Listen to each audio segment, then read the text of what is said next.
Hello food lovers, welcome back to Ratnam Ruchulu. Ratnam రుచుల్లో ఈ రోజు నేను చూపించబోయే రెసిపీ కంద కోడిగుడ్డు పులుసు అండి. ఇది చాలా టేస్టీగా ఉంటుంది, వేడి వేడిగా తింటే సూపర్గా ఉంటుంది. మరి ఈ వింటర్ సీజన్లో కంద తీసుకోవడం వల్ల మన బాడీకి చాలా మంచిది, అంటే మన బాడీలో హీట్ జనరేట్ అవుతుంది అనమాట. సో దట్ చలికాలంలో ఇది చాలా యూస్ఫుల్. అండ్ అలాగే కందతో 2 టైప్స్ ఆఫ్ రెసిపీస్ అయితే మన ఛానల్లో పోస్ట్ చేసాము. అవి కూడా చూడాలంటే తప్పనిసరిగా ఒకసారి వెళ్ళి చూడండి. సో దీంట్లో ఇంకా మంచి టేస్ట్ కోసం మేము ప్రాన్స్ కూడా యాడ్ చేసాము, రొయ్యలండి. ఈ కాంబినేషన్ సూపర్గా ఉంటుంది, కంద కోడిగుడ్డు పులుసు విత్ రొయ్యలు. ఈసారి మీరు కంపల్సరీ కంద దొరికినప్పుడు ఇట్లా అయితే ట్రై చేయండి, చాలా చాలా బాగుంటుంది. మరి ఈ రెసిపీ ఎలా తయారు చేసుకోవాలో చూపించేస్తా పదండి. సో ముందుగా మనం అయితే కందను తీసుకుంటున్నామండి. నేను ఇక్కడ కందను వాష్ చేసేసుకున్నాను. ముందు మట్టి ఉంటుంది కదండి, మట్టి అంతా వాష్ చేసేసుకున్నాను. వాష్ చేసేసుకున్న తర్వాత దీనిపైన ఉన్న పీల్ అంతా మనం చెక్కేసుకోవాలన్నమాట. సో నార్మల్గా పీలర్ తోటి అయితే రాదు ఇది, సో అందుకని చాక్ తోటి ఇట్లా కోసుకోవాలి దానిపైన ఉన్న పీల్ అంతా.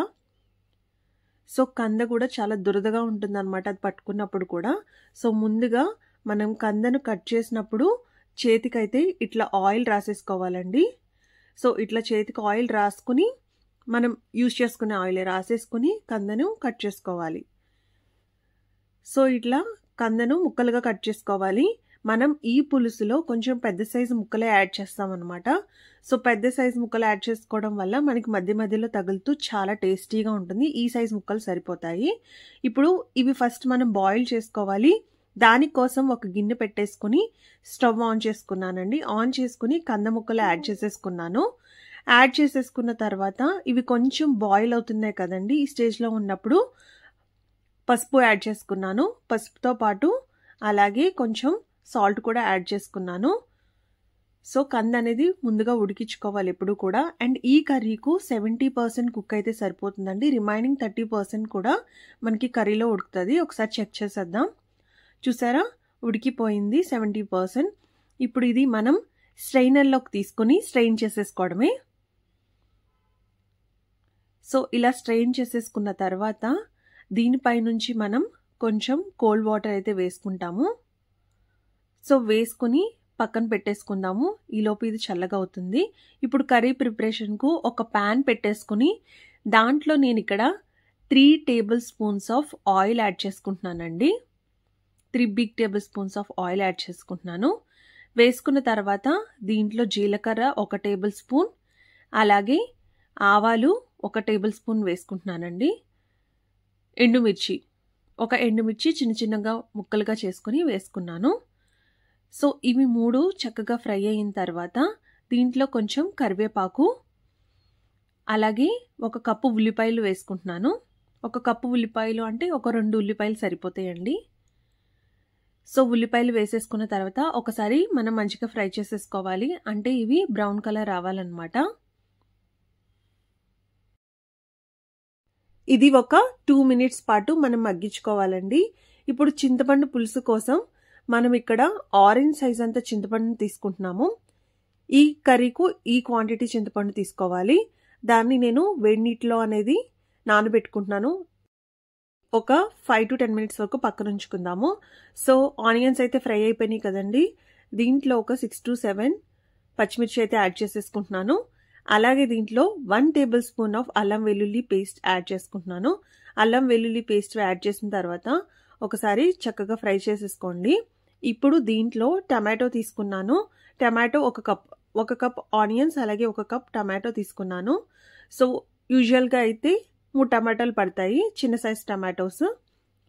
సో ఇవంతా చక్కగా కలిపేసుకొని మగ్గించుకోవాలండి, అంటే టమాటా ముక్కలు అనేవి మెత్తగా అయిపోవాలి. దానికోసం నేను మూత పెట్టేసుకుని ఇంకో 2 మినిట్స్ పాటు ఉంచేస్తే టమాటో ముక్కలు కూడా మెత్తగా అయిపోతాయి. సో 2 మినిట్స్ అయిపోయింది. ఒకసారి మూత ఓపెన్ చేసి చూసేద్దాము. చూసారా, చక్కగా మగ్గిపోయింది. సో ఈ స్టేజ్లో ఉన్నప్పుడు టమాటాలు మగ్గిన తర్వాత మనం పచ్చి రొయ్యలు యాడ్ చేసుకుంటున్నామండి, రొయ్యలు. సో రొయ్యలు వేయడం వల్ల ఎస్పెషల్లీ కర్రీకి మరింత టేస్ట్ వస్తుంది అనమాట. సో రొయ్యలు వేసిన తర్వాత మళ్ళీ మూత పెట్టుకుని ఒక 5 మినిట్స్ పాటు కుక్ చేసుకోవాలి. సో 5 మినిట్స్ అయిపోయిన తర్వాత చూసారు కదా, రొయ్యలన్నీ చక్కగా ఉడికిపోయాయి. సో ఇప్పుడు ఇంకొకసారి బాగా మిక్స్ చేసేసుకోవాలి. ఇప్పుడు దీంట్లో కొంచెం పసుపు, అలాగే 1.5 టేబుల్ స్పూన్ కారం వేసుకుంటున్నానండి. సో కారం వేసుకున్న తర్వాత దీంట్లో సాల్ట్ యాడ్ చేసుకుంటున్నాను. క్రిస్టల్ సాల్ట్ ఒక 2 టేబుల్ స్పూన్ యాడ్ చేసుకుంటున్నాను. మన చింతపండు పులుసుకు ఉప్పుకు 2 బ్యాలెన్స్ అయితేనే ఏ పులుసు కూరలైనా చాలా టేస్టీగా ఉంటాయి. పులుసు ఎక్కువ అవ్వకూడదు, ఉప్పు ఎక్కువ అవ్వకూడదు. అప్పుడే కర్రీ చాలా టేస్టీగా ఉంటుంది. సో ఇవన్నీ వేసుకున్న తర్వాత దీంట్లో మనం ముందుగా ఉడకబెట్టుకున్న కంద ముక్కలను యాడ్ చేసేసుకుంటున్నాను. సో కంద ముక్కలు యాడ్ చేసేసుకున్న తర్వాత ఒకసారి మనం చక్కగా మిక్స్ చేసేసుకోవాలి. ఇప్పుడు దీంట్లో వాటర్ యాడ్ చేసుకోవాలండి. నేను 1/2 గ్లాస్ వాటర్ యాడ్ చేసుకున్నాను. మనకి ఈ పులుసులో మధ్య మధ్యలో కంద ముక్కలు తగులుతూ చాలా టేస్టీగా ఉంటాయండి. సో ఇది మనం మూత పెట్టేసుకుని ఒక 5 to 10 మినిట్స్ పాటు కుక్ చేసుకోవాలి. సో ఇదైతే చక్కగా బాయిల్ అయిపోయింది కదండి.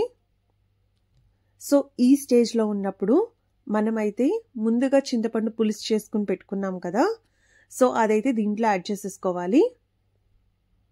సో ఈ చింతపండు పులుసు చక్కగా ఈ కంద ముక్కలకు పట్టేలాగా ఒక 10 to 15 మినిట్స్ పాటు మనం ఉడికించుకోవాలి. సో దానికోసం మనం మూత పెట్టేసుకుని ఒక 10 to 15 మినిట్స్ పాటు వదిలేస్తే చక్కగా ఉడికిపోతుంది. సో ఇలా ఉడుకుతున్నప్పుడు మనం ముందుగా ఫ్రై చేసి పెట్టుకున్న ఎగ్స్ని అయితే దీంట్లో యాడ్ చేసేసుకుంటున్నాము. ఏం లేదండి, జస్ట్ ఎగ్స్ బాయిల్ చేసేసుకొని కొంచెం పసుపు వేసుకుని ఫ్రై చేసుకున్నాను. ఫ్రై చేసుకున్న ఎగ్స్ను దీంట్లో వేసేసుకుంటున్నాను అంతే. జస్ట్ మనం డైరెక్ట్గా బాయిల్ చేసిన ఎగ్స్ అయినా వేసుకోవచ్చు. సో ఇలా వేసుకుంటే కొంచెం టేస్ట్ ఇంకా ఎక్కువగా ఉంటుంది.